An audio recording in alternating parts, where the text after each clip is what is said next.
New Tool Day Tuesday, where I share with you unique or useful tools that I myself use that I think you might be interested in. Today we're going to be looking at a product made by Hanboost. I did reach out to Hanboost and ask them if they would send this to me so that I can share it with you guys and we can see how it works. The product is the Hanboost S2. It is their rotary tool. In the box you're going to find the USB charging cable. You're going to find the rotary tool itself. They give you a nice little starter kit of different consumables and different attachments. And of course you're going to get the user manual. Overall construction seems to be very nice. It does have a little bit of weight, but I suspect it has a relatively large battery in it. The manual does say that it is made of aluminum. It does feel pretty good in my hand. It has a maximum RPM speed of 30,000 RPMs and it has a minimal of 5,000 RPMs. These RPMs are adjustable by 6 different increments that is controlled by a button right here where my thumb is. We'll talk about that in a second. The manual claims it has a working time of 4 to 6 hours and a charge time of around 2.5 hours. Starting from the bottom, you can see there is the USB-C charging port. On the handle itself, there are 3 buttons. This is very simple to operate. There is a power button, which you have to hold down to turn the tool on. The F and R is a forward and reverse. Yes, you can run this one backwards if you want to. And this particular button adjusts the speeds. Right here in this dark spot is actually a display. I will show that off here in a minute. The way the cullet works is, well, nothing but magical. I really like the way they have handled this. It doesn't take any other tools to swap out the bits or the attachments. You can see there is a locked position and a unlocked position, and to insert a new attachment, you just twist it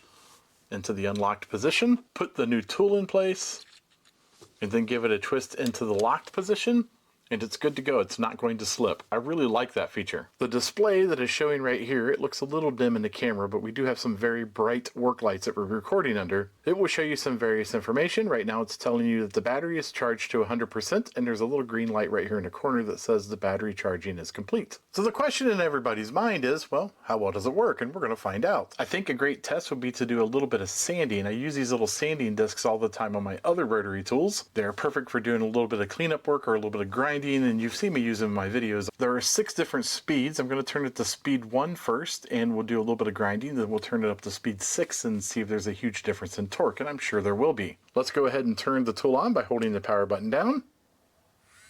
It is on. It is on feature 1, which is speed 1.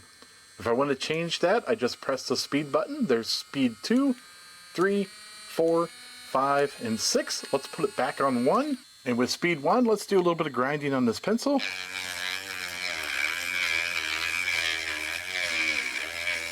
And I'm giving it quite a bit of pressure, and speed 1 has more torque than I expected. It's actually doing quite well. You can see I've carved some of the pencil away. Let's go ahead and put it on speed 6. Oh yeah, that's a huge difference. And it's having absolutely no problem at all grinding through this pencil. In fact, we could probably whittle this pencil away in no time at all. So for kicks and giggles, I have installed one of the cutoff discs that they included. I believe this is diamond coated, so it should cut some metal. Let's go ahead and turn it on and see how well it works.